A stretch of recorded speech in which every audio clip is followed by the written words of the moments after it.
केरल के चलते देश में कोरोना ने फिर मारा यू टर्न। लगातार दूसरे दिन 43,000 नए कोविड केस। देश भर में जहां कोरोना की रफ्तार मंद पड़ती दिख रही है और राजधानी दिल्ली समेत कई राज्यों में यहां रोज आने वाले केस सैकड़ों में सिमट चुके हैं, तो वहीं केरल में लगातार कोरोना के मामलों में इजाफा हो रहा है। महामारी की शुरुआत से ही दक्षिण भारत का ये राज्य सबसे ज्यादा प्रभावित रहा है और अभी यहाँ देश भर के नए मामलों के 50% से ज्यादा केस हैं। लगातार 2 दिनों से केरल में 22,000 से ज्यादा नए मामले दर्ज हो रहे हैं, जिससे एक बार फिर चिंता बढ़ गई है, क्योंकि इसके चलते भारत में पिछले एक दिन के अंदर फिर से कोरोना के नए मामले 40,000 के पार पहुंच गए हैं। बीते 24 घंटे में कोरोना वायरस के कुल 43,509 नए मामले सामने आए, जो कि पिछले दिन की तुलना में थोड़े ही कम है। कुल नए मामलों में 50% से ज्यादा हिस्सेदारी अकेले केरल की है, जहां संक्रमण के मामले तेजी से बढ़ रहे हैं। बड़ी बात यह है कि इस राज्य में वैक्सीनेशन भी तेजी से हुआ था, लेकिन कोरोना के बढ़ते मामले बड़े खतरे की ओर इशारा कर रहे हैं। स्वास्थ्य मंत्रालय की ओर से जारी ताजा आंकड़ों में चिंता की बात यह है कि पिछले कई दिनों से कोरोना से ठीक होने वाले मरीजों की संख्या इसके नए केस से कम है। पिछले एक दिन में कोरोना से 38,465 मरीज ठीक हुए थे। वहीं एक्टिव केस एक बार फिर से 4 लाख से ज्यादा हो गए हैं। कोरोना का सबसे बड़ा गढ़ बना केरल।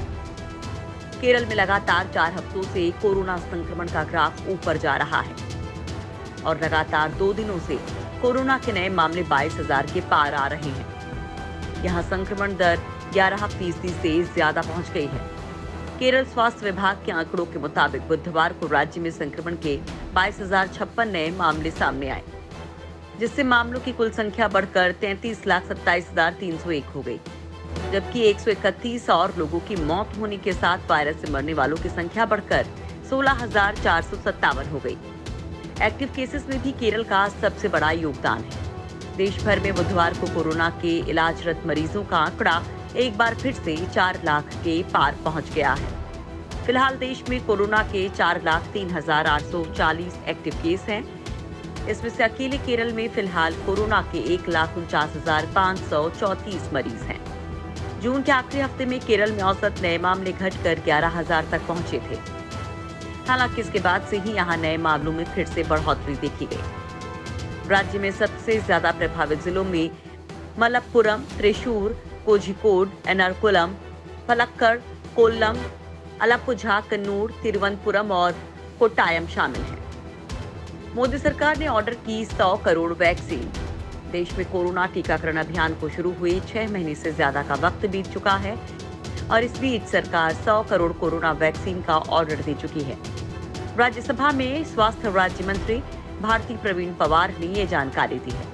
अभी 2 हफ्ते पहले सरकार के कोविशील्ड और कोवैक्सीन समेत 66 करोड़ डोज का ऑर्डर दिया गया है।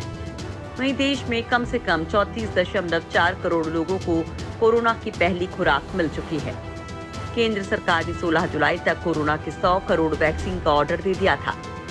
सरकार ने विदेशी निर्माताओं से कोविड के टीकों की खरीद से संबंधित विभिन्न मुद्दों से निपटने के लिए एक टीम का गठन किया था और ये टीम विदेशी निर्माताओं के साथ लगातार बातचीत कर रही है। प्रधानमंत्री नरेंद्र मोदी ने कोविड-19 महामारी की स्थिति पर चर्चा करने के लिए बुधवार को धार्मिक और सामाजिक संगठनों